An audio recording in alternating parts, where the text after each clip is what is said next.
अस्सलाम वालेकुम। टॉपिक है the skylark. Question number 3, when does the skylark sing and when is it silent. चकोर कब गाता है और कब खामोश होता है। हमने एक पोइम में पढ़ा था कि जब तुलुए आफ़ताब होता है उस वक्त वो गा रहा होता है, और जब बिल्कुल जो सूरज की रोशनी हर तरफ फैल जाती है, मतलब मुकम्मल दिन में वो चुप हो जाता है, मतलब वो गाना बंद कर देता है। आंसर है the skylark start singing at the don.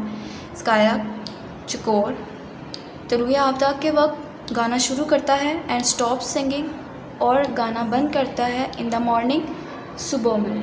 वो तुलुए आफ़ताब के वक्त गाता है और जब मुकम्मल सुबह हो जाती है तब वो गाना बंद कर देता है।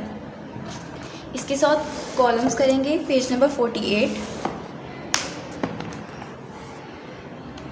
Match the idioms in column A. Column A में हमें इडियम्स मुहावरा दिए गए हैं with the meanings in column B, और उनके एक्सप्लेन मीनिंग्स जो हैं इंग्लिश में उनको कॉलम बी में दिया है। हमने पहले इडियम्स पढ़ने हैं और उसके मुताबिक देखना है कि कौन सा मीनिंग जो है वो इस इडियम के साथ सूटेबल है। ऑन द बॉल का मतलब ये है कि आप जो काम कर रहे हैं, जो हो रहा है, उसके बारे में आपको बिल्कुल मुकम्मल ख़बर हो, आप उसके बारे में मुकम्मल इंफॉर्मेशन मालूमात रखते हो। टू बी नर्वस घबराना। To be available for duty ज़िम्मेदारी के लिए मुहैया होना। To be doing a job a work एक काम या कोई भी नौकरी कर रहे होना। To be alert well informed. अब ऑन द बॉल का मैंने क्या बताया था कि मुकम्मल तौर पर आपको हर चीज़ की आगाही हो, आप हर मालूमात रखते हों जो काम आप कर रहे हैं। तो इसका क्या हो जाएगा कि ऑन द बॉल का to be alert and well informed, कि हर चीज़ आगाह रहना, और वेल इन्फॉर्म्ड कि अच्छी तरह से मालूमात रखना। ऑन द मेंड होता है कि मुरम्मत करवाना। मुरम्मत का क्या हो जाएगा कि अगर एक इंसान बीमार है या उसे कोई परेशानी थी या किसी बीमारी से दोबारा से वो रिकवर जब हो जाता है तो उसे कहते हैं on the mend.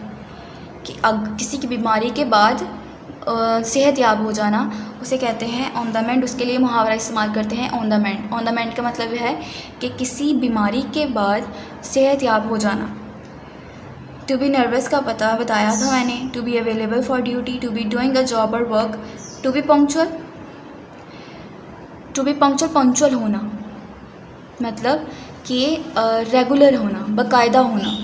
To be in a favourable state, अपनी एक अच्छी स्टेट में होना, अच्छे जगह पर होना, आप के जो कंफर्टेबल कह सकते हैं कि जो काम है आप एक कंफर्टेबल स्टेज में है कि जहाँ पर आपको ना कोई टेंशन है, सुकून होना किसी चीज़ में। To be recovering after an illness, किसी बीमारी के बाद सेहतयाब होना। तो हमने पढ़ा था ऑन द मेंड मतलब मुरम्मत। मेंड का मतलब है मुरम्मत। मुरम्मत से ज़ाहिर होता है कि किसी चीज़ के ख़राब होने के बाद उसका रिकवर हो जाना, मतलब बीमारी के बाद सेहतयाब होना। तो इसका क्या हो जाएगा, to be recovering after an illness. On velvet जैसे पता है कि एक सॉफ्ट स्टफ़ होता है ये।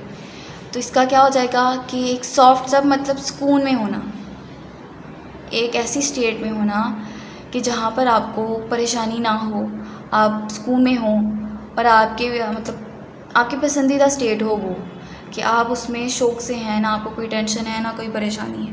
तो ऑन वेलवेट का क्या हो जाएगा, to be in a favourable state. 6 on call बुलावे पर, मतलब क्या हो जाएगा इसका कि कभी भी किसी भी वक्त आपको कोई भी ज़िम्मेदारी दी जा सकती है कि आप हर वक्त कोई ना कोई काम करने के लिए अवेलेबल अपने आप को मुहैया रखते हैं दूसरों के लिए। कि आप ऑन द कॉल, कि अगर कोई पर्सन है कि आप उसे किसी भी वक्त कोई भी काम कह सकते हैं तो आप कहेंगे he is on the call, कि वो ड्यूटी के लिए अवेलेबल है। तो यहाँ पर to be available for duty. On edge किनारे पर, फॉर एग्ज़ाम्पल अगर आपका कोई बिज़नेस है और बिज़नेस जो है आपका क्रैश होने वाला है, मतलब कि ख़त्म होने वाला है, तबाह होने वाला है, तो आप उस वक्त आपका फ्यूचर जो है वो ऑन द एज होगा, कि किनारे पर होगा, कि या तो अब वो डूब सकता है या बच सकता है। कि फॉर एग्ज़ाम्पल कि आप किसी ऐसी स्टेट पर हैं कि जहाँ पर आपका फ्यूचर, जो आपकी सारी जो जमा पूंजी या आपका फ्यूचर जो कैरियर है वो सारा दांव पर लगा है, मतलब किनारे पर, या तो आप उसे संभाल लेंगे या तो सारा डूब जाएगा।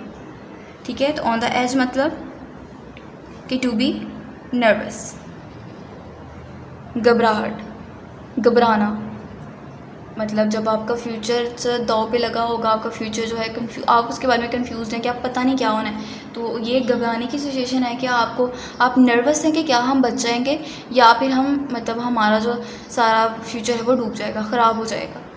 ऑन द डॉट मतलब टू बी पंक्चुअल, कि जो काम है वो आपने रेगुलरिटी और प्रिसाइजली मतलब पंक्चुअलिटी करना है। तो ऑन द डॉट का हो जाएगा टू बी पंक्चुअल होना, बाकायदा होना। On the job to be doing a job और वर्क, कोई काम या कोई नौकरी कर रहे होना। इसके बाद है use the idioms above sentences of your own. ये इन सेंटेंसेस को इन प्रोवर्ब्स को हमने सेंटेंसेस में यूज़ करना है, ये हम नेक्स्ट लेक्चर में करेंगे। अभी आपने करना है question number 3 learn plus right plus columns learn.